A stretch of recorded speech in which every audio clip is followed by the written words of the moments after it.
We've been with the Restaurant Expert now for a little over 2 years, and we found the company as kind of a networking situation when we were at the Chicago Food Show. And one of the presenters, actually we won an award from the presenter, and then the presenter started talking about this Restaurant Expert thing. We investigated it, came out and did a 3-day soup to nuts, and fell in love with the idea and signed up almost immediately. The right tool, or the reason why we decided to join the Restaurant Expert, was, first of all, my conversation with David was one where his background and the background of Fred, the corporate chef as well, and just how the system has evolved was very comforting to me to know that there are people that are in this business driving this bus. And that was very important to me, because those are the people that, in essence, I am. And it's a matter of knowing you have a tool that's really designed for the end user. So that was a huge one for us.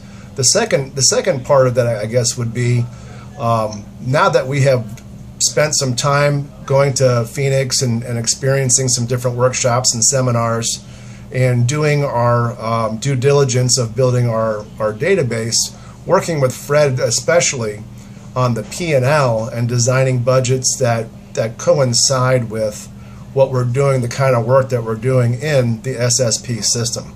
Even though I've got a background in with the corporate world, it kind of brought me back home, in essence, in terms of what I'm used to doing with not only operating a restaurant, but more importantly, running a business that sees a financial gain or a financial reward.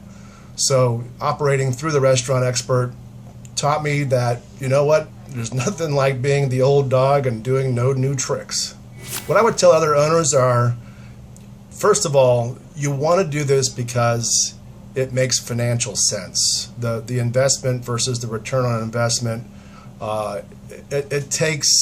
it's one of those things. If you don't invest time or money or whatever, you don't get any reward. You don't get any return on your investment. So you've got to work hard in order to get a gain or a return. So without the proper tool, unless you think that what you're doing is working, and you're looking at your cost of goods, and if you're not driving to prime cost, then it's kind of, you're just going to meander through your business life, if you will. This helps you get on track so quickly that if you don't do it, it's just kind of silly. Some of the numbers that I would like to share with you, for me, for where we're at, and again, this is 2 years old. Our labor model in our business is a little bit more difficult to track and justify, if you will, in terms of what I have done in order to reduce that.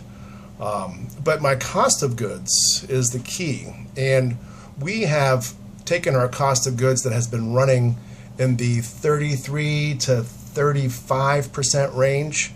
And again, being that we're a fresh house, we do a little more expensive proteins because of the kind of menu we are. But we have taken that number and driven it down into the 27% range. And literally, I would say 6 months' time, once we got all of our database in place. Now that said, there's stepping stones.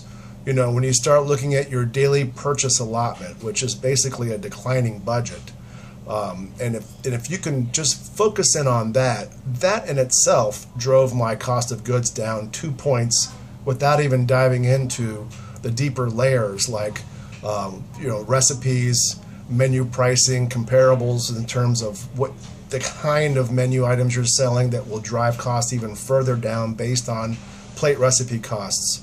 So there are different layers here, and there's a tremendous amount of support in behind this with Fred especially, that the strategic piece of being involved with the SSP, again, it's such a no-brainer, it's not even funny.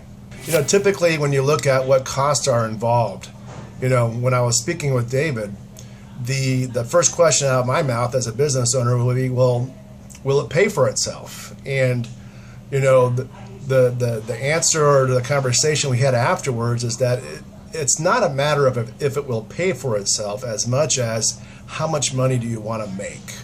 And that's what really kind of took me over the top, is the fact that, the impact that it has made already. And believe it or not, 2 years not being that long to be on this system, but to see the gradual and then all of a sudden the jump in driving cost of goods, or what David calls prime costs, that combine the labor and the cost of goods. It's so important to get those two big pieces of the puzzle under wraps. So when you look at what your costs are involved to operate the system versus what it brings home in terms of the bottom line, it's a no-brainer. There's a relationship with people in this business that sometimes you fondly hold dear in your heart. And what I feel about David and Fred and Katrina and all the people that work in the office there after being out there for a few times is one of a very tight camaraderie. And much like the restaurant has its own feel for a family and people that work together and all that kind of thing, it's an extension of my restaurant.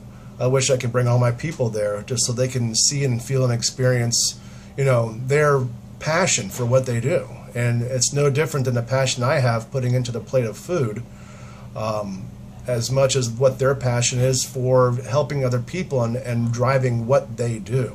It's a constant evolution for where they are at, and their commitment and their sense of humor, especially David's, God bless him, is one that's priceless.